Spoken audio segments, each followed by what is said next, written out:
वात्सल्य दिवाकर हो, धर्म के रक्षक हो, करुणा निधान हो, देख के लगता है आप ही भगवान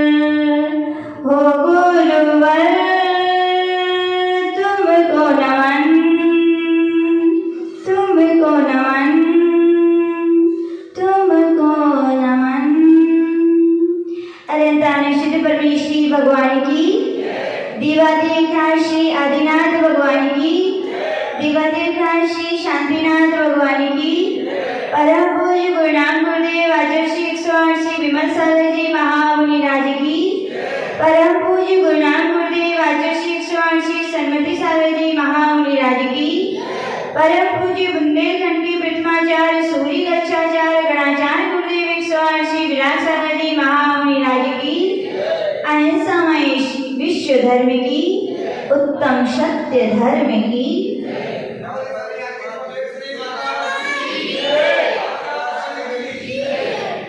बंधुओं, आज हम सभी दशलक्षण पर्व के उस पावन बेला में विराजमान हैं, जो दशलक्षण पर्व हमारी आत्मा को परमात्मा बनाने वाले हैं।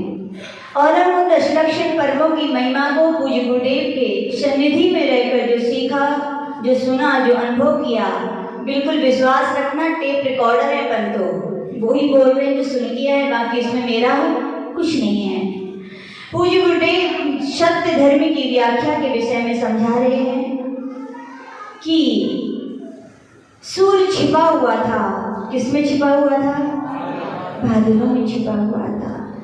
जल भी छिपा हुआ था, किसमें छिपा हुआ था? पत्थरों की परतों में छिपा हुआ था। मूर्ति भी छिपी हुई थी, किसमें छिपी हुई थी? पाषाण में छिपी हुई थी। बस उसकी प्राप्ति के लिए हमें कुछ पुरुषार्थ अलग से नहीं करना था। क्या करना था? कुछ बाहर से कुछ नहीं करना था, उनकी प्राप्ति में पुरुषार्थ नहीं करना था। पुरुषार्थ करना था तो बादलों को हटाने में करना था। किसमें करना था? पुरुषार्थ करना था तो पाषाण के पर्दों को हटाने का करना था। पुरुषार्थ करना था तो उस पाषाण में से जो वेस्ट, जो व्यर्थ मटेरियल था, उसको निकालने का करना था। और वो बादल क्या थे? वो परतें क्या थी? वो वेस्ट मटेरियल क्या थे भैया? कौन थी? जोर से कहिए थोड़ा। कषाएं थी। क्या थी? जैसे ही कहा जाता है बादल हट जाती है, सूर्य अपने आप प्रकट हो जाता है, परतें हट जाती है, जल अपने आप मिल जाता है, पाषाण में से व्यर्थ मटेरियल निकल जाता है, मूर्ति अपने आप बन जाती है। वैसे आचार्य भगवान कह रहे हैं कसाएं जब निकल जाए तो ध्यान रखना, जो ज्ञान होता है वो सत्य का ज्ञान होता है। किसका ज्ञान होता है? सत्य का ज्ञान। वास्तविकता में सत्य सारे ब्रह्मांड के कण कण में विराजमान है। किसमें विराजमान है? सारे ब्रह्मांड के कण कण में जो विराजमान है तो वो सत्य है। आज ऋषि बताते हैं कण कण में सत्य विराजमान है, लेकिन इस कण कण को कीमत ना समझने वाले अपने जीवन के क्षण क्षण को असत्य में ही बर्बाद कर देते हैं, व्यर्थ कर देते हैं। आज भगवान कह रहे हैं सत्य धर्म को आपको समझना है ना, किसको समझना है? लेकिन हम बताएं सत्य धर्म बहुत असीम है। क्या है सत्य धर्म? बहुत असीम है, जिसे हम सीमा में नहीं बांध सकते हैं।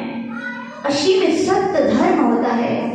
सत्य धर्म के लिए आचार्य जी ने बताया था हम कितने भी शब्दों से कहें, लेकिन उसकी व्याख्याएं हम कर सकते हैं? नहीं कर सकते। क्यों? सीमित वस्तु की व्याख्याएं की जा सकती है, और जो व्याख्याएं की जाती है वो शब्दों से की जाती है। ध्यान रखना, शब्द कितने होते हैं? संख्यात ही होते हैं। कितने होते हैं? और ब्रह्मांड में तो कण कण अनंत अनंत है। कितनी व्याख्या करोगे भैया? शब्द ही नहीं है। तो कहा गया सत्य की व्याख्या करना शब्दों के विषय भी नहीं है। सत्य यदि है तो मालूम किसका विषय है? अनुभव का विषय है। किसका विषय है? अनुभव किया कि नहीं किया मोनू भैया? आपसे पूछा जाए अनुभव यानी क्या माता जी, तो कहा गया अनुभव यानी वो कितने भी विद्वजन आत्मा की बड़ी बड़ी चर्चाएं कर लें, आत्मा के गुणों का बड़ा बड़ा वर्णन कर दें, लेकिन पूछा जाओ आत्मा कैसी है? शब्दों से का ज्ञान अधूरा ज्ञान होता है कि नहीं होता? आपसे कहा जाए शब्दों से कैसी आग होती है तो क्या कहोगे? क्या कहोगे? आग कैसी होती है? हाँ, गर्म होती है। कैसी होती है? गर्म होती है। क्या शब्दों से जो आपने आग कहा, क्या शब्दों की आग ने कभी को आज तक जलाया है क्या? यानी जो ज्ञान हुआ शब्दों से आग का, क्या वो पूर्ण ज्ञान था? नहीं था। फिर कहा जाए भैया तनक्सो लगा दो हाथ में, तो फिर कहोगे क्या होगा? ज्ञान होगा कि नहीं हो? कहने का तात्पर्य हर कण कण में जो शक्ति विराजमान है, जो कण कण में वस्तु का स्वरूप विराजमान है, उसे शब्दों के द्वारा नहीं कहा जा सकता, उसे अनुभव ही अपन कर सकते हैं। और देख लीजिए दिनेश भैया, शक्कर खाई कि नहीं खाई? कैसी होती है? मीठा कैसा होता है? कहियो माता जी अब चौका लगे तो चौका में ये बढ़िया बनवाएंगे क्या? रसगुल्ला, फिर आपको खिला देंगे तो बस पता चल जाएगा कि शक्कर ऐसी होती है। शक्कर का स्वाद लेके अनुभव में तो हम ला सकते हैं कि शक्कर मीठी होती है, लेकिन मीठा कैसा होता है इसका अनुभव गोचर है, शब्द गोचर ये विषय नहीं है। ऐसी आचार्य भगवान कह रहे सत्य भी अनुभव गोचर है। सत्य की भैया साधना की जाती है। क्या की जाती है? शब्द शब्दों का विषय नहीं है। जिसे आप कह रहे थे हमने सत्य बोला, वास्तविकता वो शब्द सत्य नहीं है विपूर्ण। सत्य की बहुत बड़ी साधना करनी पड़ती है। सत्य के लिए कहा गया वचना गोचर है सत्य, यानी कि वचन नहीं कहे जा सकते। आपको पता होगा तीर्थंकर भगवान की जब दिव्य ध्वनि खिड़ती है कि नहीं खिड़ती? कहा जाता है भगवान की दिव्य ध्वनि में भगवान तीनों लोगों के, तीनों कालों के चराचर पदार्थों को एक साथ देखते हैं, एक साथ जानते हैं, और जितना देखते और जानते हैं उतना उनके अनंत भाव उनकी दिव्य ध्वनि में खिल पाता है। कितना खिला? पूरा खिल पाया क्या? भगवान की दिव्य ध्वनि में भी जितना हमने जाना देखा वो नहीं खिला।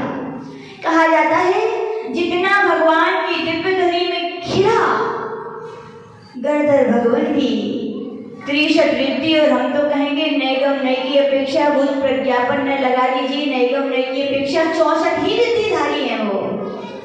वो रिद्धिधारी महाराज गणधर परमेष्ठी जैसे महाबुद्धि के धारण करने वाले भी भगवान की जो देशना खिड़ती है, जो दिव्य खिड़ती है, उसको भी अनंत में भाग ही सुन पाते हैं। कितना सुन पाते हैं? पूरा नहीं समझ पाते। और जितना सुनते हैं उतना दिव्य द्वादशांग की रचना करते हैं तो उसके अनंत विभाग को ही पूरा नहीं कर पाते। अनंत विभाग को ही उसमें गणधर यानी कि द्वादशांग की रचना में बता पाते हैं। सोचिए यानी कि सत्य कितना अथाह है। सत्य शब्दों के द्वारा जब तीर्थंकर भगवंत नहीं बोल पाए अपनी दिव्य ध्वनि में, गणधर जैसे 64 रिद्धि के धारी मुनि महाराज सत्य के लिए शब्दों से नहीं बोल पाए, हम कितना भी शब्दों से सत्य की व्याख्या करें क्या होगी? वो पूर्ण नहीं होगी। इसीलिए कहा जाता है सत्य की साधना की जाती है। क्या की जाती है? और जो सत्य की साधना करते हैं याद रखना उनके लिए आत्मा की उपलब्धियां प्राप्त होती हैं। किसकी उपलब्धियां प्राप्त होती हैं? हमने अनादिकाल से संसार की लौकिक बहुत सारी उपलब्धियां प्राप्त की, लेकिन आत्मा की उपलब्धि प्राप्त नहीं की। क्यों नहीं कर पाए? क्योंकि हमारे अंदर सत्य धर्म आज तक आया ही नहीं।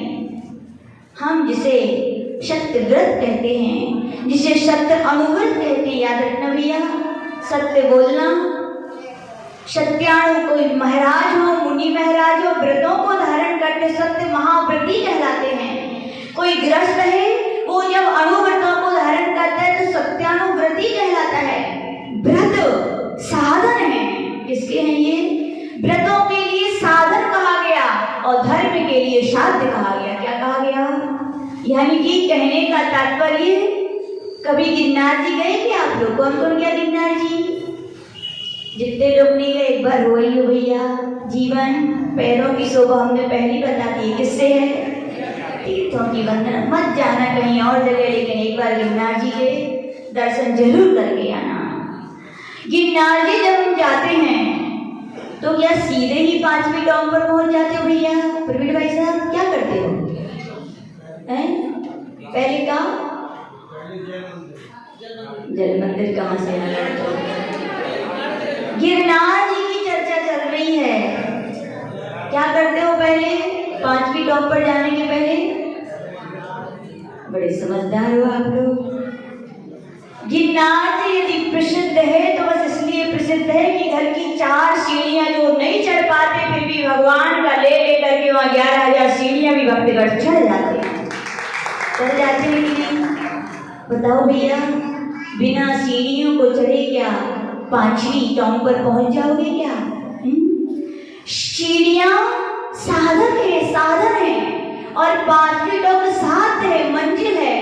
मंजिल की प्राप्ति के लिए जैसे सीढ़ियां चाहिए वैसे यहाँ पे आचार्य भगवान कह रहे हैं सत्य धर्म तो एक बहुत ऊंची चीज है, मंजिल है। उसकी प्राप्ति के लिए साधक गण भक्तगण क्या करते हैं? सीढ़ियां चढ़ते हैं, और उन सीढ़ियों का नाम है सत्य महाव्रत और सत्यानुव्रत। तो समझ में आ गया? जितने भी व्रत अनुव्रत होते हैं वे सत्य धर्म है। क्या सत्य महाव्रतियों के लिए कहा गया भैया हित मित और प्रिय बोलिए। कैसे बोलिए? हित बोलिए, हितकारी बोलिए। कैसा बोलिए? हितकारी बोलिए। किसका हित हो? ऐसा नहीं हो कि दूसरे का तो हित हो जाए, यानी दूसरों की तो मूछ बुझावे चले खुद की जल जाए, तो ऐसा हित नहीं होता। हित वो शेष करे जिसमें 100 पर का हित हो, स्वयं का हित हो जाए और दूसरे का हित करने चले तो आचार्य भगवान तेरे बुद्धू हो, आप समझदार नहीं हो। जो स्वयं की मूछ की आग ना बुझा पाए, बताओ संजय भैया बुझाई कि नहीं बुझी? लगी कि नहीं लगी कबूतर? जो स्वयं की मूछ की आग ना बुझा पाए वो पर की मूछों की आग बुझा सकता है क्या? नहीं बुझा पाएगा। तो आचार्य भगवान के हित वे ही वचन बोले जिसमें आपका भी हित छिपा हो। ऐसे हितकारी वचन ना बोले कि स्वयं का अहित हो जाए। हित मित और कितना बोले? जितनी आवश्यकता उतना टेप रिकॉर्डर ना बन जाए कि एक बार चालू हो फिर बंद होने का ही नाम ना हो। समझ गए सुमित अंकल? नहीं समझे? समझ जाना। आचार्य कहते हैं ये वर्णनाएं बहुत कीमती है भैया। हर जीव यदि भव्य है, यूं कहा जाता है भव्य है तो नियम से एक दिन केवल ज्ञान प्राप्त करेगा। और केवली भगवान की क्या कीर्ति है? क्या कीर्ति है? दिव्य ध्वनि का सवै की खिरत का ध्यान रखना। 7 प्रकार के केवली होते हैं, उनमें एक प्रकार के मूक केवली होते हैं जिनकी दिव्य देशना नहीं खिरती। क्या नहीं खिरती?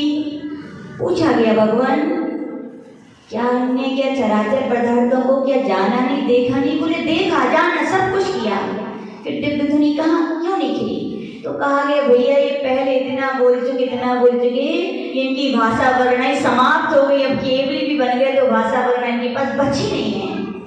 तो इतना मत बोलो। कहा जाता है कि आपकी केवल ज्ञान जैसा उच्च पद मिल जाए फिर भी अपन पप्पियों को उपदेश ना दे पाए, तो जब भी बोले कैसा बोले?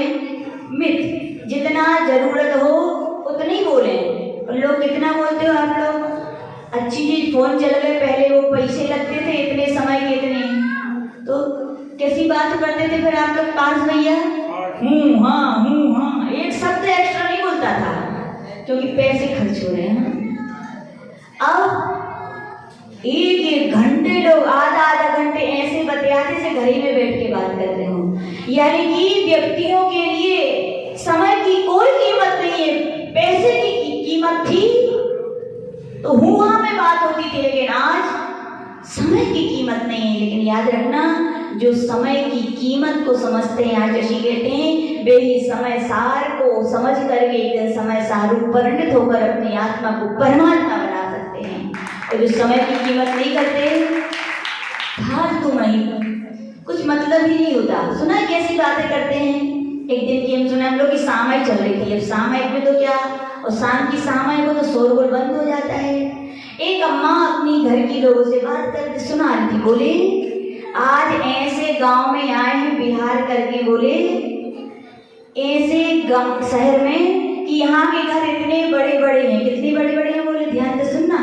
यहाँ के घर इतने बड़े बड़े नहीं, यहाँ की लेथ और बात इतनी बड़ी बड़ी है जितने अपने घर को पूरा घर है। बोले क्या है, इतनी बड़ी बड़ी है यहाँ के घर की, उनकी लेथ बात इतनी बड़ी है कि हमारे घर के पूरा घर है और वहाँ की केवल बात सुनो। बोले ऐसी बातें होती हैं, इससे क्या मिल रहा बताओ, तुमने कहीं भी। अब लगा लीजिए आप तो आज भगवान कर नहीं, भक्त हो, श्रद्धान रखो, विश्वास रखो, एक दिन आपके लिए क्या प्राप्त होगा सुलेखा भाभी, केवल ज्ञान प्राप्त होगा। क्या होगा, और केवल ज्ञान प्राप्त होगा तो दिव्य धनी खिलानी है कि नहीं खिलानी, खिलानी है ना। अपन ऐसे थोड़ी है, अपन भक्त जीवों के लिए मोक्ष मार्ग का उपदेश देंगे। भैया हम दुखी हैं, हम यदि संसार से छूटना चाह रहे हैं तो तुम भी तो दुखी हो, हम तुम्हें भी मोक्ष मार्ग का उपदेश देंगे कि तुम भी चलना है ना। रितु भाभी चलोगे कि नहीं चलोगे, जरूर चलेंगे अपन। तो क्या करो उसके लिए, व्यर्थ में अपनी वर्गनाओं को मत बर्बाद करो, व्यर्थ में बातों में कर करके। तो आज कहा गया हित मित, और कैसे बोलो, प्रिय बोलो। प्रिय यानी कैसे, मीठे। कैसे मीठे, जैसे तलवार पे लपेटी हो शक्कर की चाशनी, ऐसे ऊपर से लगे मीठे और अंदर से जीभ को छर छर छर काट दे, वेदना को दे दें, ऐसे मीठे बनना चाहिए क्या। लेकिन याद रखना दुनिया में ऐसे मीठे लोग हैं और ऐसे लोगों को लोग अपना कहते हैं और इतना गाढ़ मोह में, गाढ़ राग में बढ़ जाते हैं कि छोड़ना मुश्किल हो जाता है उनके लिए। और मालूम क्या कहते हैं, हमसे छोड़ नहीं रहे हो, क्या नहीं छोड़ रहे हो, हमसे ये नहीं छूटता रहा, आप छुड़ा दीजिए। कौन छुड़ा दीजिए, आप छुड़ा दीजिए। बोले भैया कबू तो आपने खम्मा पकड़ो कि नहीं पकड़ो, खम्मा पकड़ो, एक आध दिन आ जाइए अकेले में, खम्मा है पकड़ लियो दोनों हाथों से। खम्मे की दुकान है, अच्छा तो उतना ही कर लियो, कोई बात नहीं। खम्मा पकड़ के खड़े हो जाना और ऐसे हाथ बांध लेना। कैसे बांध लेना, ऐसे, और फिर ऐसे ऐसे करना, हिलना। और कोई आपसे पूछे, कल्लू भैया आगे पूछे, काय बड़े भैया, जो कहा तुम बिल्कुल मूर्खपने को काम कर रहे हो, बच्चों की तरह खम्मा पकड़े और हिल रहे हो। तो भोले भैया बोले कहा करे कल्लू भैया, हम तो चाहते खम्मा से छूट जाए लेकिन खम्मा हमें छोड़े नहीं रहो। बोले क्या बोले आप, हम तो चाहते हैं खम्मा से छूट जाए लेकिन क्या खम्मा हमें नहीं छोड़ रहा है। तो कल्लू भैया और हंसने लगे, बोले अभी तक तो आपको नाम भौंदरी है तो, लेकिन अब पता चल गई। बोले भैया आप गलत फहमी में हो, आप अशक्त में हो, आप अशक्त में डूबे हुए हो, आप अज्ञान में डूबी हो, खम्मा आपको नहीं पकड़े हैं। बोला खम्मा आपको पकड़े था क्या, किसको कौन पकड़े था, आपके हाथ नहीं, आपके हाथ को पकड़ा था। खम्मा एक अलग वस्तु है, थी कि नहीं थी। और कहते खम्मा ने हमें पकड़ लिया, आप छुड़ा दीजिए। और कल्लू भैया से कह रहे थे आप छुड़वाओ। तो कल्लू भैया ने कही हम 3 काल में भी जब तक आप नहीं चाहोगे कि हमें खम्मा छोड़ना है और आप पुरुषार्थ नहीं करोगे कि हमें खम्मा छोड़ना है, और जब आप अपने हाथ से हाथ जब तक अलग नहीं करोगे तब तक भगवान भी आ जाए तो तुम्हारे लिए खम्मा से छुड़ा सकते हैं क्या, नहीं छुड़ा सकते। ये सत्य का ज्ञान करना भैया। हम सोचते हैं कि घर वाले हमें पकड़े हैं, हम सोचते हैं कि ये घर कुटुंबी, ये समाज, ये धन, ये दौलत, कोई व्यक्ति हमें पकड़े हैं, हमसे छूट नहीं रहा है। लेकिन ये गलत फहमी है। कौन किसको पकड़े है, किसको पकड़े, कौन, आप पकड़े उनको। कल्लू भैया ने कही थी छूटने हो तो क्या करो भैया, कछु ना करो ज्यादा, एक काम करो जो 2 हाथ ऐसे बांध को क्या करो ऐसे कर दो। तो बोले हाँ हम ऐसा ना करें। क्या बोले, हम ऐसा नहीं करेंगे। तो कल्लू भैया बताओ क्या भोले भैया क्या छूट सकते हैं, उपाय भी बता दिया गया और व्यक्ति छोड़ने को तैयार नहीं है। तो 3 काल में से कोई छुड़ा सकता है क्या, फिर तो ये बहानेबाजी है भोले भैया की कहना कि हमें छूटना है। उपाय भी बताया जा रहा है फिर भी कह रहे हम नहीं कर सकते।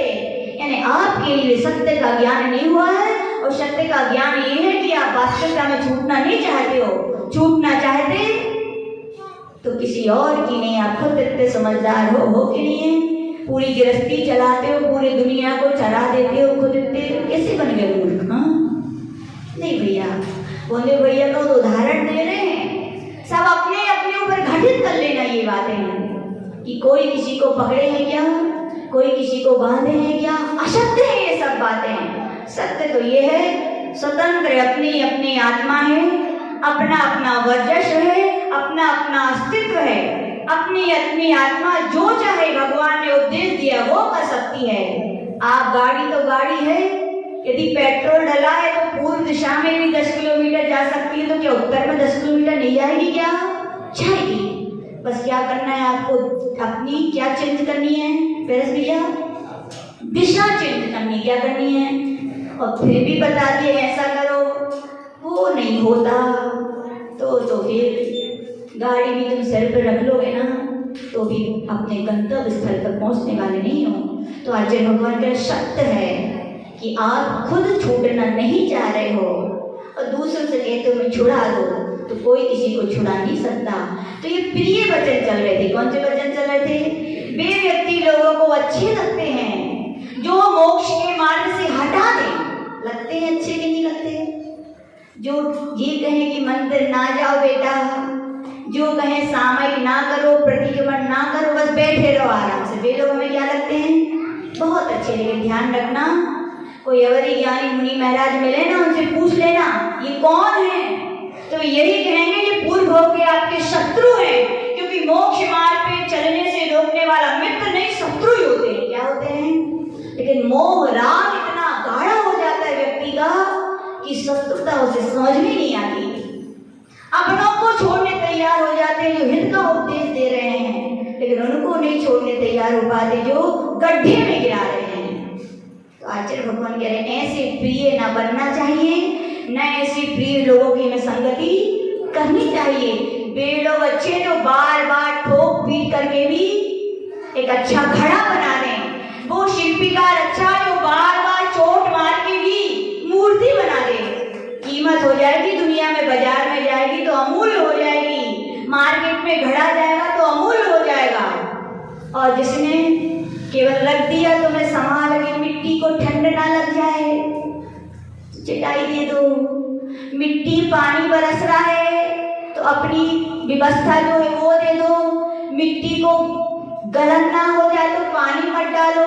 मिट्टी को चोट लग जाएगी तो ठोको नहीं। ऐसा यदि कुमार सोचने लग जाए तो बढ़ाओ, मिट्टी का घड़ा बन पाएगी क्या? शिल्पकार सोचने लग जाए कि वो पत्थर है, धीरे धीरे ठोके या ठोके ही ना हो, और बढ़िया संभाल के रखते जाए उसको, तो क्या वो पत्थर मूर्ति बन पाएगा? क्या नहीं बन पाएगा। इसलिए भैया सत्य है ये कि जो भले ही बाहर से कड़वे हों, क्या हो? कड़वे चिरायते की तरह। किसकी तरह है? चिरायता पिया कभी किसी ने? नहीं पियो, नहीं पियो, पी रही हो एक आदमी। नहीं, सही बता रहे हैं। यदि व्यक्ति को स्वस्थ रहना है तो करे दिनों में 8-10 दिन रोज एक घूंट केवल चिरायता का काढ़ा पी लिया करो। हम नहीं कह रहे, भाई गुरुदेव कहते हैं और पीते हैं। आज किसी को आहार में भी करे दिन लगेंगे, आज ऐसे 8-10 दिन, ऐसा नहीं कि बुखार चढ़ो तब नहीं। सेहत के लिए करे दिनों में चिरायते का कड़वा, वो चिरायता पीना स्वास्थ्य के लिए, साल भर के लिए आरामदायक होता है। क्या होता है? 8 दिन का कड़वा बना, यदि 300 कितने दिन हो गए? 65 में से 8 घटा दो, 10 घटा दो तो मान लो कितने 55 दिन के लिए आराम देता है। तो बताओ भैया 8 दिन की कड़वी दवाई अच्छी की नहीं है? इसीलिए कहा गया वे कड़वे लोग, वे हितकारी लोग अच्छे हैं भैया। कैसे हैं? बहुत अच्छे हैं। कल हम तत्वासूत्र पढ़ रहे थे अपने 4थे अध्याय में, वहां पे कहा गया था कि ज्योतिर्देवों के, याद भैया, ज्योतिर्देवों के और वैंतर देवों के त्राइस प्रिंस नाम के देव नहीं होते। क्यों नहीं होते? वहां ये बताया था पुण्य भावा। त्राइस प्रिंस यानी जो गुरु और माता पिता की तरह सही राह दिखाने वाले होते हैं। वे देव, वे वैंतरों ज्योतिषों के लिए उपलब्ध नहीं है। उनका पुण्य भावा, उनका पुण्य नहीं है कि उनको समझा सके, कि उनको बता सके। यदि आपको कोई समझाने वाला, सच्ची राह दिखाने वाला कड़वा भी मिला है तो क्या समझो भैया, पुण्य है आपका। क्या है? पुण्य समझिए। तो हम तो यही कहेंगे, वे कड़वे लोग भी है ना रश्मि भाभी, अच्छे, जो हमारे लिए वर्तमान में कहा जाता है शिक्षा की जड़ें बड़ी कड़वी लगती हैं, लेकिन फल किसके मीठे होते हैं? उन्हीं के मीठे होते हैं। और जो यहाँ बड़ी मीठे मीठे बाहर से दिखते और अंदर से क्या उनमें तलवार की तरह होते हैं, आपके समय को, आपके जीवन को छत रक्षित कर रहे हैं भैया, ऐसे लोग, उनको कौन छुड़ाएगा? कौन छुटाएगा ऐसे लोगों से जो हमारा हित कर रहे हैं? पड़ोसी आएंगे क्या? कौन छुटाएगा? स्वयं को ही छुटाना पड़ेगा भैया। स्वयं को ये सत्य का एहसास होगा कि हमारे अहितकारी हैं, लेकिन इतना राग और मोह व्यक्ति का बाहर होता है जो सत्य का ज्ञान ही नहीं कर पाता। एक गलती को ढांकने के लिए कितनी सारी बातें और बोल देता है, हमसे हो नहीं रहा है, हम सब समझते, सब बातें सुना देता है, लेकिन जहाँ जो सत्य होना चाहिए वहाँ अनुभव ही नहीं कर पाता। सारी मलहम लगाता है, लेकिन कहाँ लगाता है? जहाँ घाव नहीं है। जहाँ घाव है वहाँ मलहम।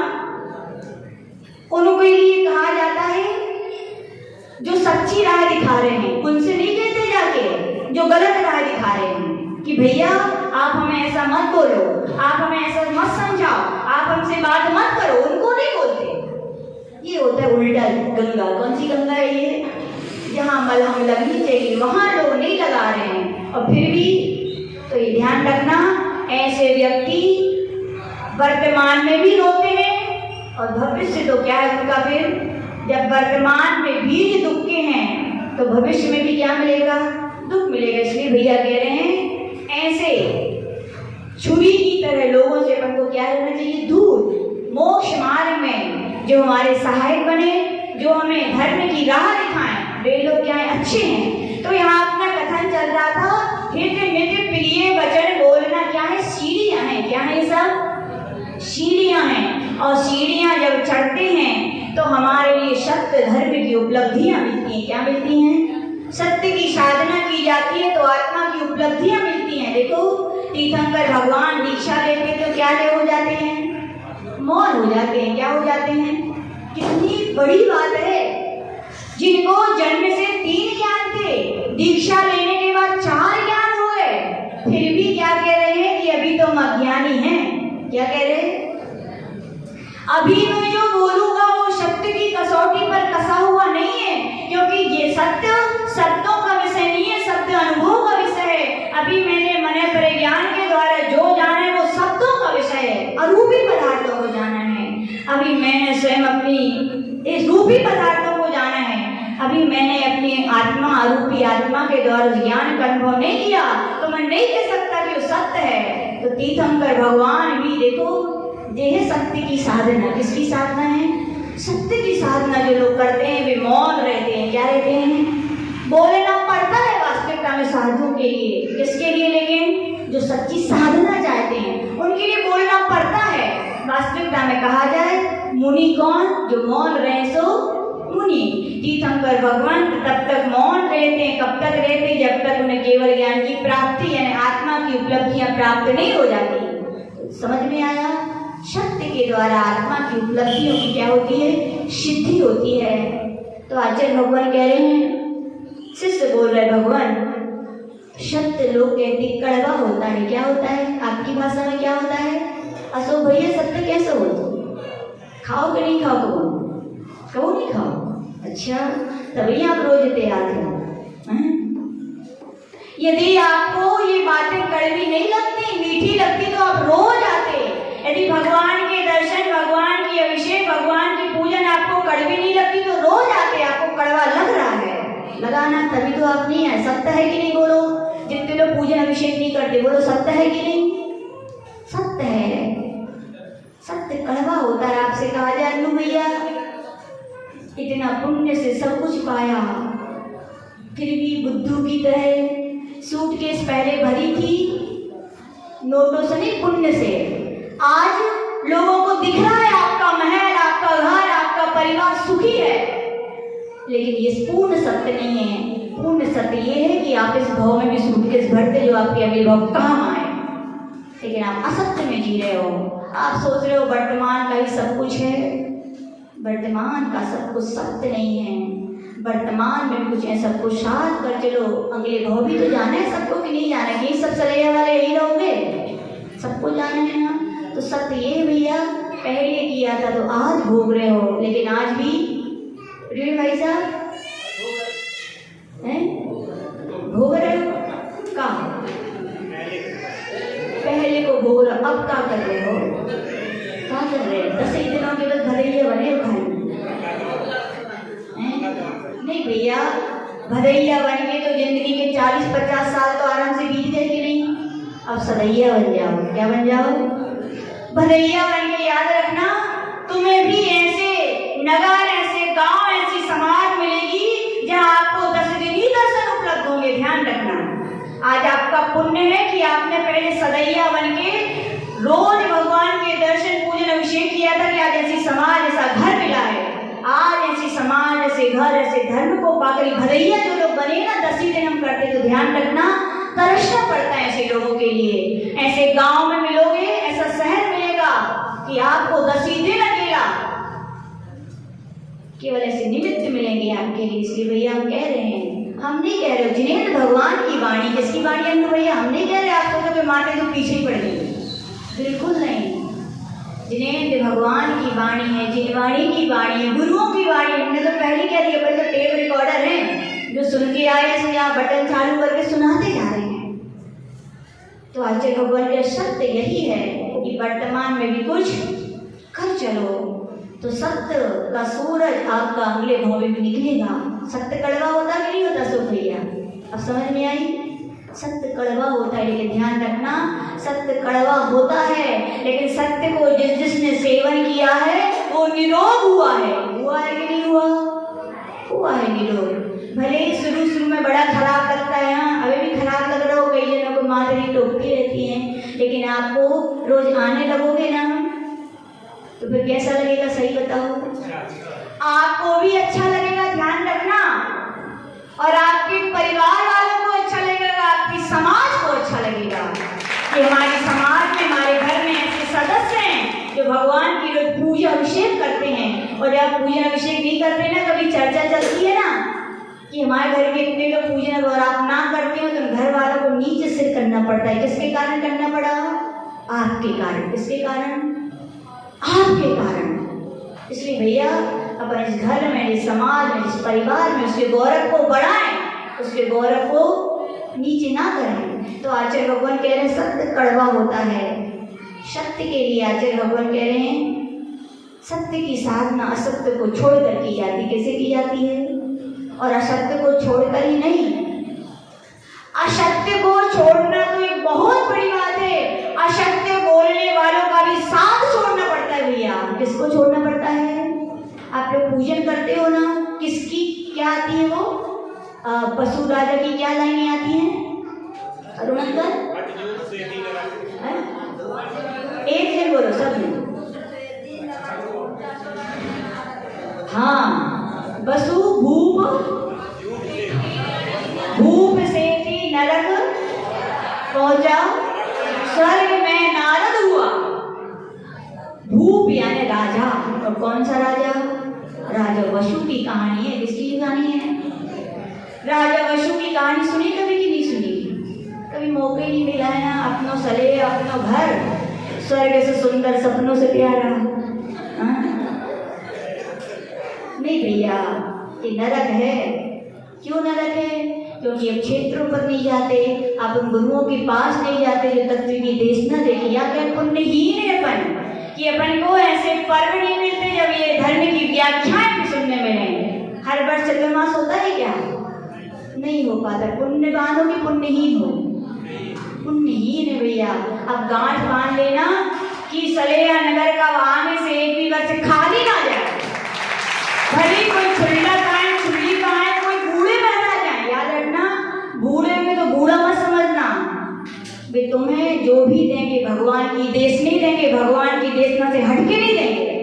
हो सकता है कि जवान साधुओं की तरह जोश में नहीं बोल पाएंगे, लेकिन जो भी बोलेंगे अनुभव से भीगा हुआ बोलेंगे। केवल रसगुल्ला नहीं, रसगुल्ला की चाशनी के साथ तुम्हें देंगे।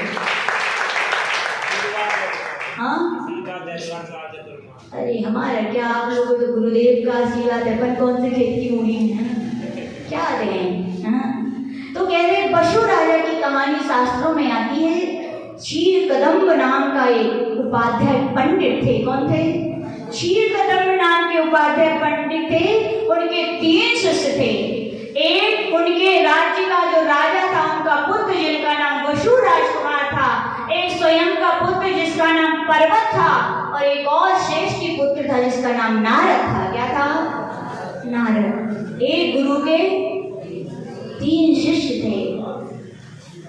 गुरु क्या बताओ बंटवारा करते हैं क्या? अरुण अंकल पढ़ाने जाते थे तो कभी ऐसे बेचारा है इन बच्चों को अच्छो पढ़ाएं, इनको खराब पढ़ाएं। गुरु जन सूर्य की तरह होते हैं, जो विशाल होता है, जब निकलता है तो भेदभाव नहीं करता, अखंड जगत के लिए प्रकाश देता है। बस कमी किसी के यहाँ इतना प्रकाश आता है तो किसी के यहाँ इतना आता है। तो सूर्य की कमी है क्या? किसकी कमी है इंद्रेश भैया? किसकी कमी है? स्वयं के आंगन की। किसकी कमी है? सूरज निकला है, कोई बच्चे बोले अरे हमारे घर का सूरज तो बहुत बड़ा है। बोले क्यों? वो हमारे पूरे इतने बड़े घर में प्रकाश देता है। तो तू छोटा बच्चा बोला अरे मेरे यहाँ तो सूरज आता है, वो तो इतनी सी जगह में प्रकाश देता है। तो बताओ बच्चों की भाषा सही है क्या? सूरज की कमी है क्या? किसकी कमी है? उस बच्चे का घर छोटा है। तो मित्र बोला भैया सूरज तो बहुत अच्छा है, आपको बड़ा सूरज का प्रकाश चाहिए तो अपना घर क्या करो? बढ़ा लो। तो क्या आएगा? ऐसे याद रखना, गुरुजन संत जन सूर्य की तरह होते हैं। वे कभी नहीं सोचते कि ये हमारे बुराई करने वाले हैं तो इनको तनक ज्ञान दे दो, ये हमारी बहुत तारीफ करने वाले तो इनको अपन बहुत देव नहीं। आपका जितना आगन होगा, जितनी श्रद्धा होगी, जितनी भक्ति होगी, जितनी कैपेसिटी आपकी होगी, जितने शिष्यों के अंदर जितना कैपेसिटी होती ग्रहण करने की, जैसी मति होती है, और कहा जाए जिस शिष्य का जैसा भविष्य होता है वैसा गुरु का दिया हुआ ज्ञान उसमें परिणत करता है। क्या करता है?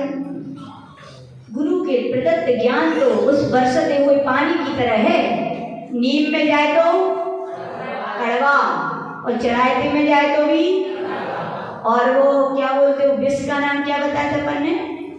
पोटेशियम साइनाइड में चलो जाओगे पेड़ में तो, रसायन में चला जाए तो जहरीला, और ईख में चला जाए तो बताओ बादलों की कमी है क्या? बादलों ने क्या सोचा कि हमें इसको कड़वा करते, इसको नहीं।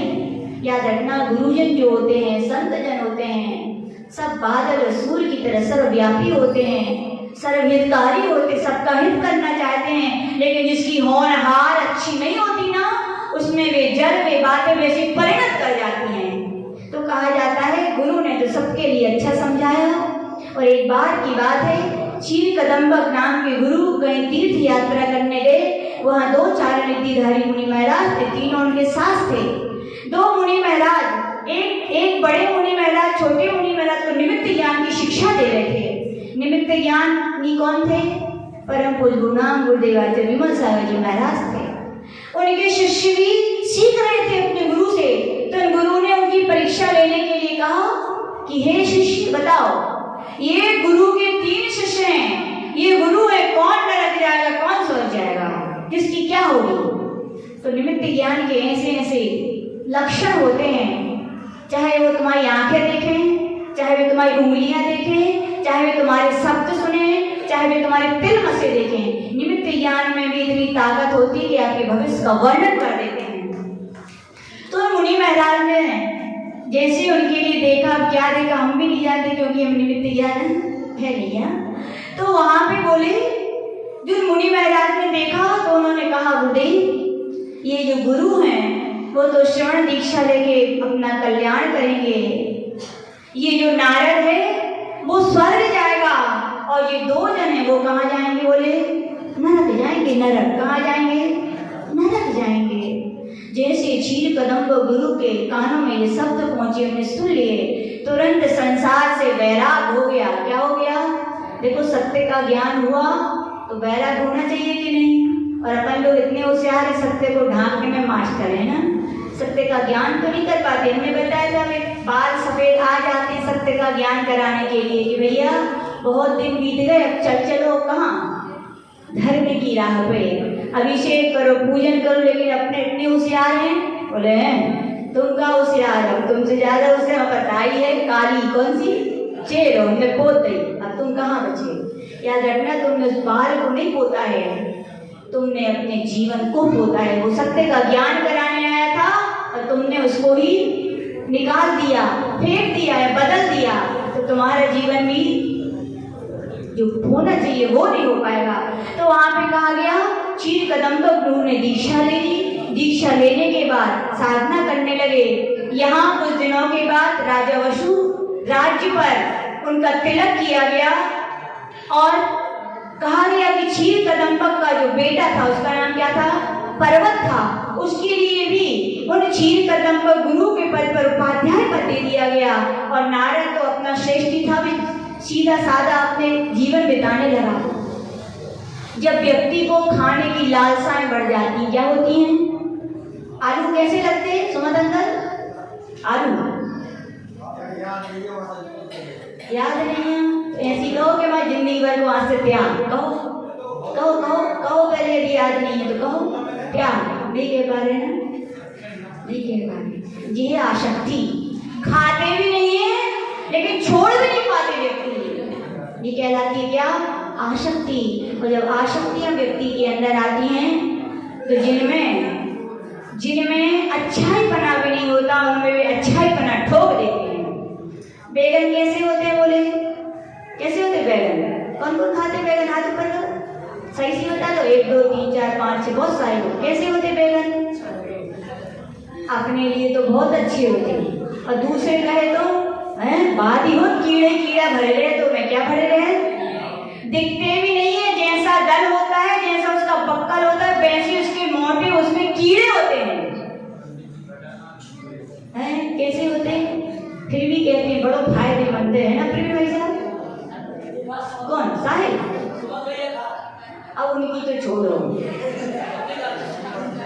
तो याद रखना, अपन बात कह रहे थे, क्या रहे थे? जिसको जिसमें लालसा होती है अवक्ष होने पर भी वे बख्श सिद्ध कर देते हैं। इतने मास्टर होते हैं वे लोग। क्या होते हैं? मास्टर। तो कहा गया वो पर्वत पता नहीं कुसंगति में पड़ गया, मांस खाने का लोलुपी हो गया। क्या खाने का हो गया? एक ब्राह्मण जैसे उच्च कुल में उत्पन्न होकर के भी गंदी चीज खा रहे हैं। और देखो अपनी यहाँ की वो बेटी, जैन ना होकर के भी तुम लोग जैनों से कई चीजों की ज्यादा त्याग है कि नहीं है? पूछ लेना कभी से उसका कितना सारा त्याग है। तो आचार्य भगवान वहां पे कह रहे हैं कि उसकी खराब आदतें पड़ गई। तो उन्होंने पुरोहित तो थी, विधि विधान करवाता था, तो एक बार यज्ञ रखा गया। क्या रखा गया? यज्ञ। और यज्ञ में किसका? बोले आहुति होनी चाहिए। किसकी आहुति होनी चाहिए? बोले अजेय अष्टभ्यम। क्या होना चाहिए? अज का आहुति देनी चाहिए। अज की आहुति देने से वो बकरा स्वर्ग जाता है और इस लोक में सुख शांति होती है। बोले क्या होती है? ऐसा झूठा धर्म का उपदेश उसने दिया और दे करके वहां पर यज्ञ प्रारंभ करा दिया। यज्ञ कराने वाले कौन थे? वे ही लोग थे जो उनके लोलुपी थे। क्या थे? लोलुपी। याद रखना, देव गति के देवता होते हैं, वे गंदी चीजें नहीं खाते, वो तो अमृता भोजी होते हैं। लोग कहते देवी देवताओं को बलि चढ़ रही, नहीं, वे नहीं खाते भैया। देवी देवताएं अमृत का भोजन करते। किसका करते हैं? ये गंदा भोजन नहीं करते। लोग इतना तक छींटा उनको लगाते और स्वयं हजम कर जाते पूरा। नाम किसका हो गया? देवी देवताओं का। ये रूढ़ियां हैं, इनको हटा देनी चाहिए। ये हिंसा है, अधर्म है, ये आत्मा के पतन करने वाले सूत्र हैं। अभी भले आपको लग रहा है इस जीव के कारण आप कुछ भी कर रहे हो, कुछ भी खा रहे हो, लेकिन याद रखना दिन जब आएंगे ना, नरकों में जाओगे तो आपके शरीर का मांस निकाल के आपको ही खिलाया जाएगा। किसको खिलाया जाएगा? आपको ही। तो आचार्य भगवान वहां पे कह रहे हैं कि सारे नगर में ये घोषणा करा दी गई कि यज्ञ होने वाला है, उसमें अजों की नैवेद्य बलि दी जाने वाली है। सारे लोगों ने सुना, जितने धर्मात्मा थे, सही ज्ञान समझते थे, वो तो छटपटा गए। वो क्या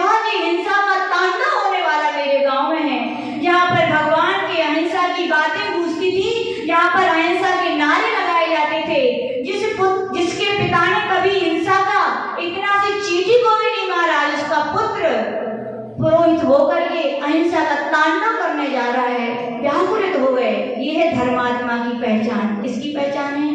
क्योंकि धर्म किसमें रहता है? धर्मात्मा में। किसमें रहता है?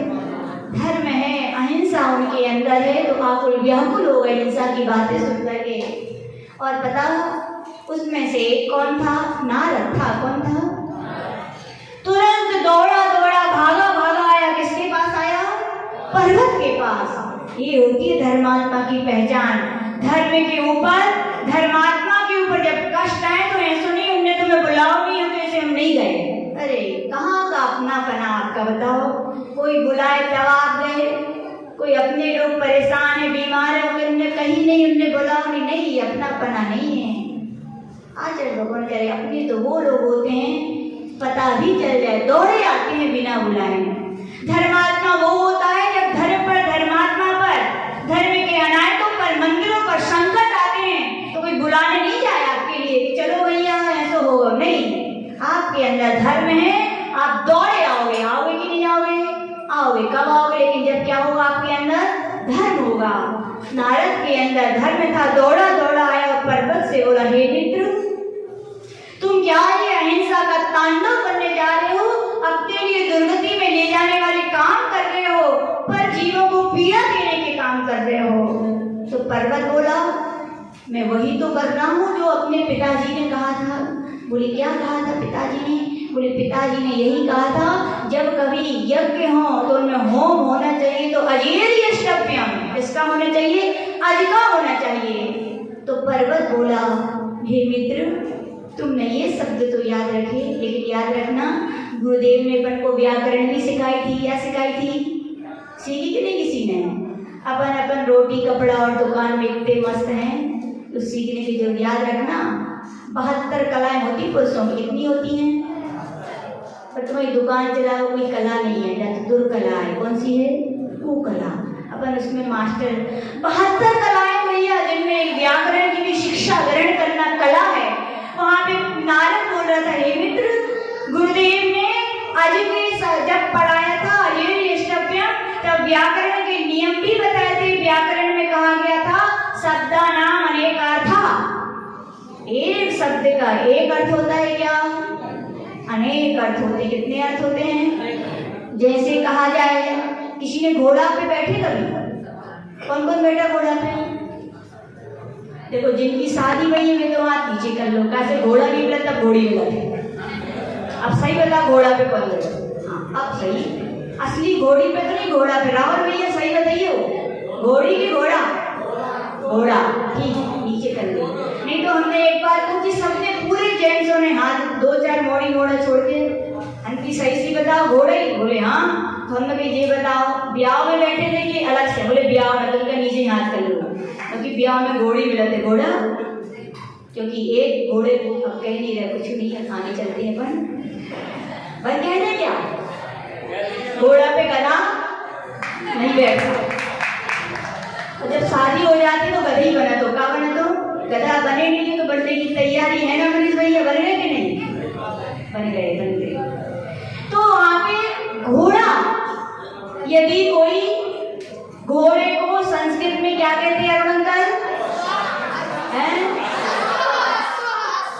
एक ही शब्द याद होगा बस, सैंधव। क्या कहते हैं?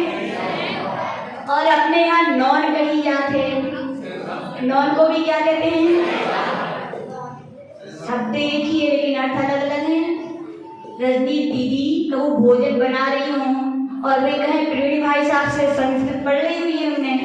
बोले प्रवीण भाई साहब सैंधव आने, क्या आने? सैंधव आने हैं। तो जे गए प्रवीण भैया, अभी तो गई है घर है ना, घोड़ा है ना पहले थे।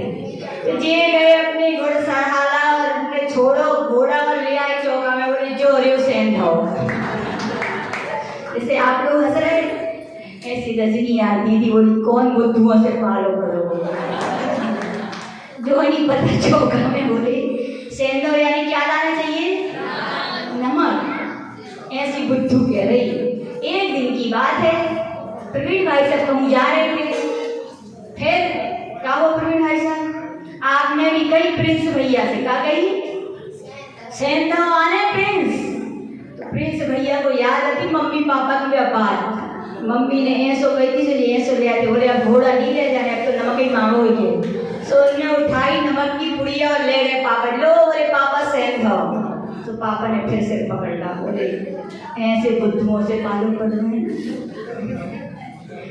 बोले शब्द एक है लेकिन अर्थ अलग अलग हैं। जब भोजन के समय सेंधा आने नमक लाइए, और जब यात्रा के लिए जा रहे हैं सेंधा यानी आने यानी घोड़ा लाइए। इतना ज्ञान अपने अंदर होना चाहिए, किस समय किस चीज का क्या अर्थ लगाना है। ठीक है ना, समझ में आ गया। यही वहां पर्वत समझा रहा था कि नारद समझा था, हे मित्र गुरुदेव ने कहा था शब्दा नाम अनेक अर्थ था। एक शब्द का एक ही अर्थ होता, अनेक होते हैं।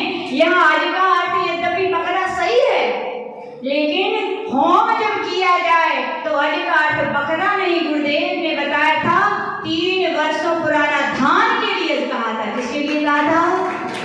3 वर्ष पुराना धान के लिए अस कहा था। हे मित्र ना हिंसा का तांडव करो, ना उन बेकसूर पशुओं के लिए तुम वेदना के सागर में डुबाओ, और ना स्वयं भविष्य में उस दुख के सागर में डूबने की तैयारी करो। हे मित्र याद करो गुरु के वे वचन। लेकिन पता है गुरु के वचन हर कोई याद कर पाता है क्या? रख पाता है? हर कोई नहीं रखता। अहितकारी लोगों की बातें जल्दी रखी जाती हैं, वे अच्छे लगते हैं। और गुरुजन जैसे हितकारी लोगों की बातें राग में मोह में आके लोग जैसे पर्वत भूल गया ना, सही याद ऐसी भूल जाते हैं लोग। लेकिन ध्यान रखना जो गुरु की हितकारी लोगों की बातें भूल जाते हैं ना, उनका भविष्य अच्छा नहीं है। गुरुओं की बातों के लिए तो कहा गया गांठ बांध के रखना चाहिए। कहाँ पर? कमर में। कहाँ पर? और चोटी में। चोटी है कि नहीं है? लोग कहते हैं ब्राह्मण की परंपरा नहीं, चाहे यज्ञोपवीत की परंपरा हो चाहे चोटी की परंपरा हो, ये अनादि निधन जैन धर्म की परंपरा है। उन्होंने तो अपना के रखा और अपन भूल गए। भूल गए कि नहीं? भूल गए। तो आचार्य भगवान वहां कह रहे हैं वो नारद समझा रहा है मत करो ऐसा। लेकिन जिसको लालसा होती है ना खाने की, देखो खाते में नहीं फिर भी छोड़ा भी नहीं जा रहा है। खाते नहीं तो नहीं छोड़ा जा रहा है, तो फिर जो लोग खाते हैं उनके लिए तो छोड़ना बड़ा मुश्किल होता है, जिसकी इसमें आसक्ति हो जाती। कहा जाता है अचत नहीं है बचत नहीं है, और सामने आए तो ऐसे होते हैं आसक्ति वाले लोग। शुगर की बीमारी है लेकिन बिना शुगर खाए, हमने सुनाया था एक जगह के अध्यक्ष जी मिले थे, उनको भी शुगर की बीमारी थी। तो बेमालूम चुपचाप जलेबी ले आते थे। क्या ले आते थे? जलेबी की जलेबी, हाँ जलेबी जलेबी कही जाते हैं। तो ले आते थे और फिर धीरे से देखते थे चारों तरफ, कोई देख तो नहीं रहा, और धीरे से जाते कहाँ? जहाँ टंकी को पानी रखो ले तो जलेबियों को धो लेते पूरा और फिर खा लेते। बोले कहा है? बोले शक्कर निकाल रही हमने पूरी। ये कहलाती आसक्ति। क्या कहलाती है? जी है, जब आसक्ति जीव की हो जाती है तो व्यक्ति छोड़ नहीं पाता। हमारे लिए नुकसानदायक है, हमारे लिए अहितकारी इस बात के सत्य को भी स्वीकार नहीं कर पाता व्यक्ति। तो हाँ पर्वत भी कह रहा है कि नहीं, गुरुदेव ने अधिकार तो पकड़ा ही बताया था, अड़ गया। कैसे सुमतन कर आप कैसे नहीं करेंगे, यानी नहीं करेंगे। 2-3 महीना क्या क्या कितने मास्टर और दूसरे को खड़ो करवाए, देखो वह लगान लगी रही आखिर।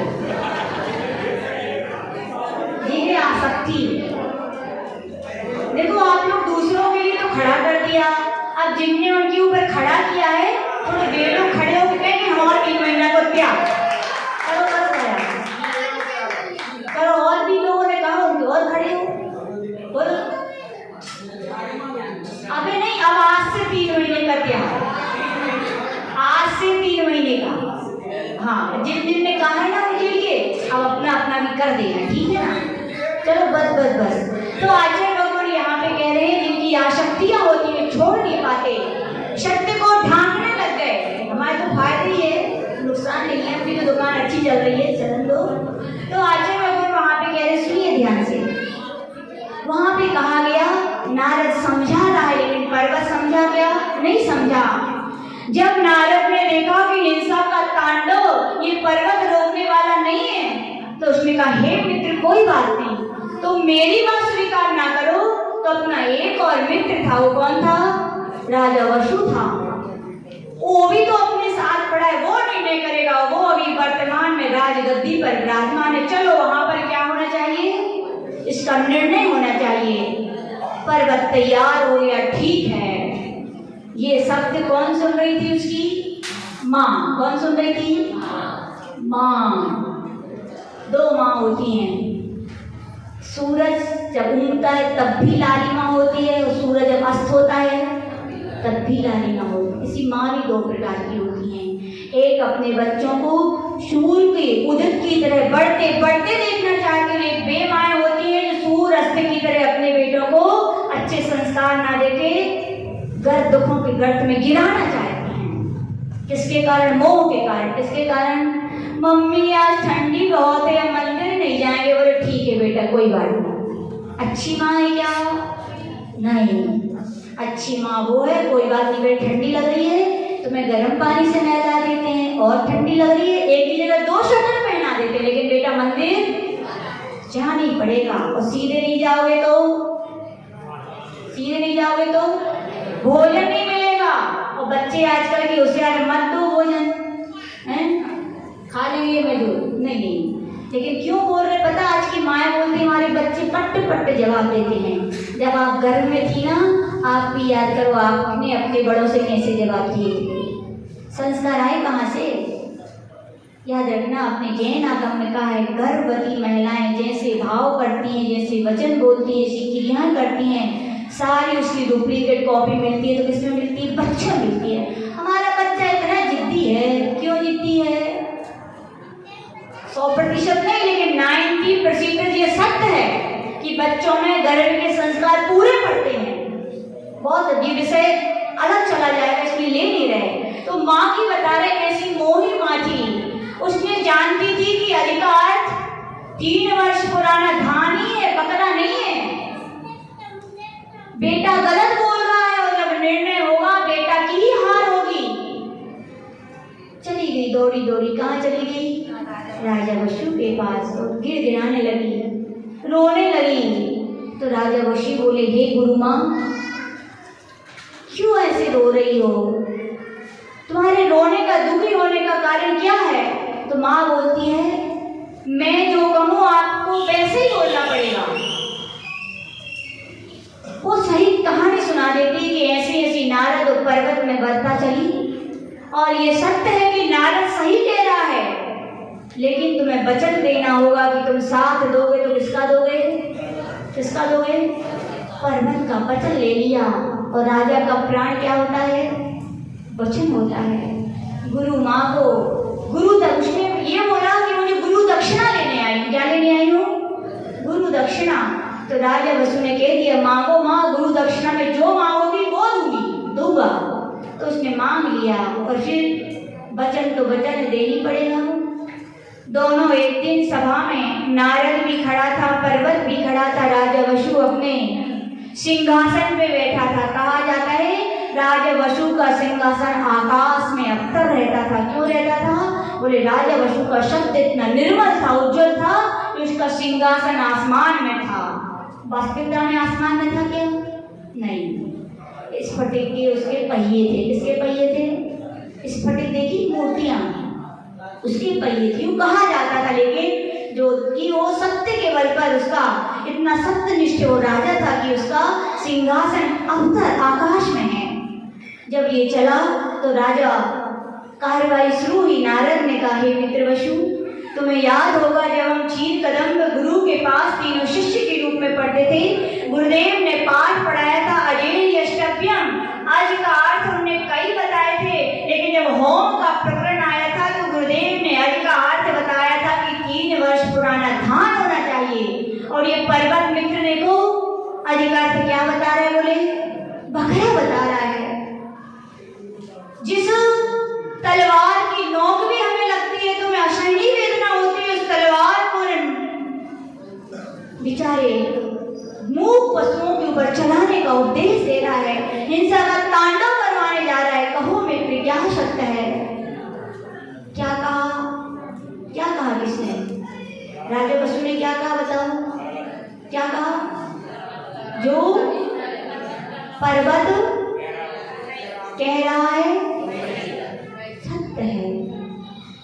कहा जाता है ध्यान रखना इन सत्यों को। राजा वसु ने झूठ बोला क्या? राजा वसु ने झूठ नहीं बोला। राजा वसु ने झूठ बोलने वाले का साथ दिया, उसका फल देखिए। कहा जाता है उसका सिंहासन टूटा, धरती फटी तो तुरंत मर गया, वो साथ में नरक पहुंच गया। कहाँ पहुंच गया?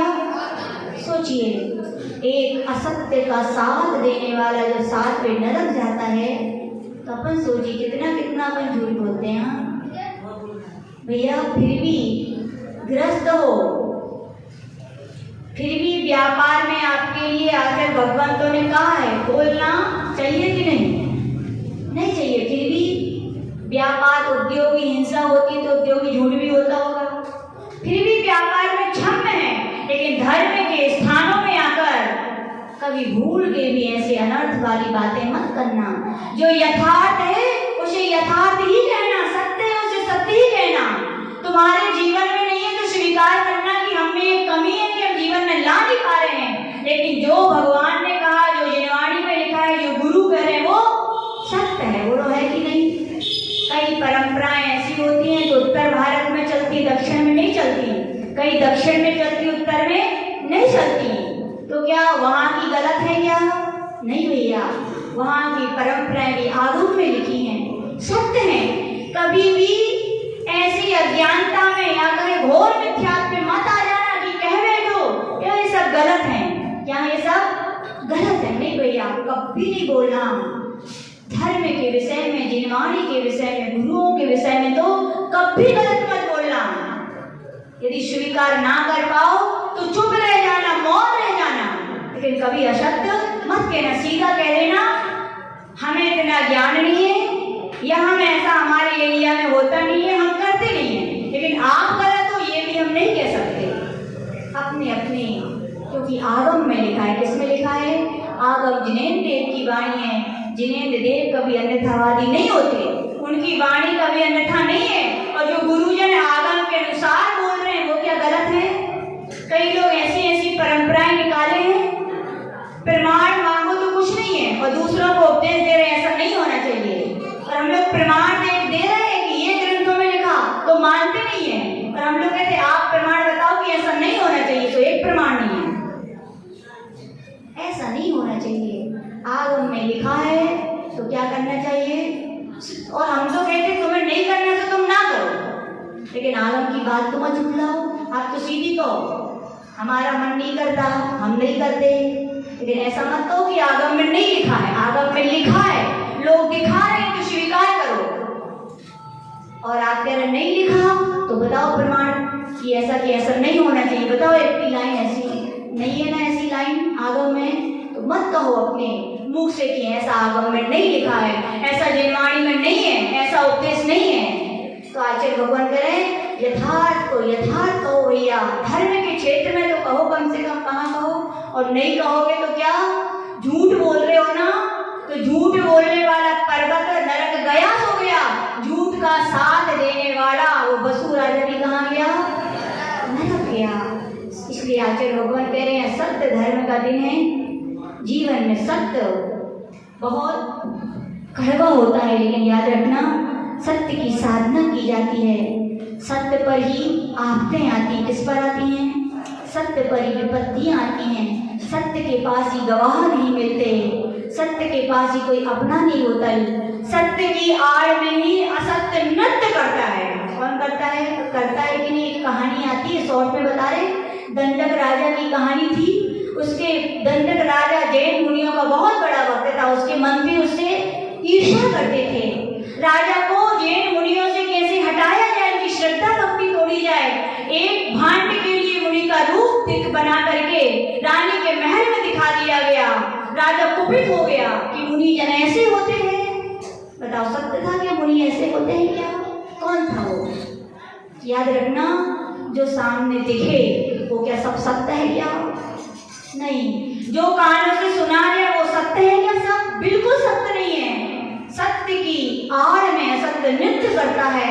वहाँ नृत्य उसने भांड ने रूप दिखा करके ऐसा किया और सत्य के पर फिर क्या आते हैं? ओले बरसते हैं, सोले बरसते हैं, अग्नि बरसती है। लेकिन याद रखना, कितने भी ओले सोले कोई भी बरसाए, सत्य सत्य ही रहेगा। क्या रहेगा? सत्य सत्य। कहा जाता है दंडक राजा मुनियों से देश करने लगा और 500 अभिनंदन आदि मुनि महाराजों को घाने में पिलवा दिया गया। ओहो, किसके कारण? ये कितने से असत्य के कारण से। ध्यान रखना भैया, जो किसी के बारे में कभी दिख भी जाए एकदम से विश्वास मत करना। कोई किसी के बारे में कुछ भी सुना दे, बिल्कुल विश्वास नहीं करना।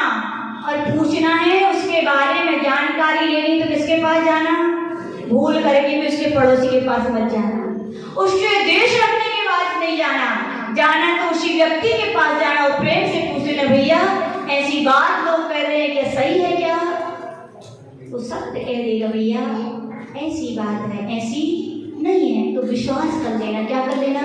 विश्वास कर लेना। तो आचार्य भगवान कह रहे हैं, जो देखी सुनी बातें होती हैं उनको देख करके सुन करके अपनी बरसों से जुड़ी हुई श्रद्धा को कभी तोड़ना नहीं चाहिए। सत्य की कसौटी पर कस के अपन ने श्रद्धा की है गुरुओं पर, तो श्रद्धा को बरकरार रखना चाहिए। कितने भी असत्य के तूफान आए, आंधी आए, बादल आए, कुछ भी हमारी सत्य को, आस्था को तोड़ने की कोशिश करें, तोड़नी चाहिए क्या? नहीं भैया, सत्य सत्य ही रहता। याद रखना, सत्य के ऊपर थूकोगे, सूर्य के ऊपर कोई थूके तो कहाँ आएगा थूक? किसके ऊपर आएगा? याद रखना, सत्य जिसके पास है, कितने भी उपसर्ग हो जाए, परिचय कुछ भी लोग उनके लिए कर दे, लेकिन जीत किसकी होगी? सत्य की होती है। सीता जी सत्य थी कि नहीं थी? बोलो, थी। इसीलिए उनकी अग्नि क्या हुई? जल हुई। वारिशेन राजकुमार सत्य थे कि नहीं? सत्य थे। आपत्ति विपत्ति आई, तलवार का वार किया गया, लेकिन उनके सत्य के कारण तलवार की क्या बन गई? फूल की माला बन गई। भीम के लिए भी जहर पिलाया गया, आपत्ति आई कि नहीं आई? लेकिन सत्य था तो जहर भी क्या बन गया? अमृत बन गया भैया। इसीलिए आचार्य भगवान कह रहे बहुत बड़ी शक्ति की व्याख्याएं हैं, लेकिन याद रखना, व्याख्या धर्म नहीं है। धर्म तो वही होगा, क्या होगा? जैसे कहते हैं ना, मुनि महाराजों को देखने में आनंद आता है कि नहीं आता? मनोज भाई साहब, महाराज को देखते हो तो कैसे लगा थे? अच्छे लगा थे ना? जब महाराज की बातें सुनते हो तो और अच्छा लगता है। उनके पास चले जाओ तो अनु भैया और अच्छा लगता है। उनकी सेवा भैया करती करें तो, आहार दे तो, फिर काहे नहीं दे तो? जब आहार देने में बहुत अच्छा लगता है तो याद रखना सभी लोग, जब मुनि मुद्रा इतनी मन भावन है, उनकी वाणी, उनके शब्द इतने मन भावन है, तो जिस दिन अमित भैया मुनि महाराज बन जाओगे तो कितना अच्छा नहीं लगेगा। ये है सत्य धर्म। क्या है ये है सत्य धर्म। अनुभव में जब स्वयं आता है तो सत्य धर्म का सूर उदित होता है। बाकी तो सब चर्चाएं हैं, हमने भी जितनी कही वो चर्चाएं हैं। हम भी भगवान से प्रार्थना करेंगे, हे भगवान, स्त्री पर्याय का छेद करके हम भी मुनि महाराज बन के उस सत्य धर्म की आत्मा रूपी आत्मा का अनुभव करें और सत्य धर्म को अपने जीवन में अंगीकार कर सकें। इसी भावना के साथ जय बोली पर पूज्य आचार्य गुरुदेव श्री विराट सागर जी महामुनि राज की। सभी लोग दोनों हाथ जोड़ लीजिए अपने। ओम उत्तम सत्य धर्मांगाय नमः। ओम ह्रीं उत्तम सत्य धर्मांगाय नमः। ओम ह्रीं उत्तम सत्य धर्मांगाय नमः। उत्तम सत्य धर्म की जय। आज क्या अष्टमी है, आप लोगों के उपास होंगे?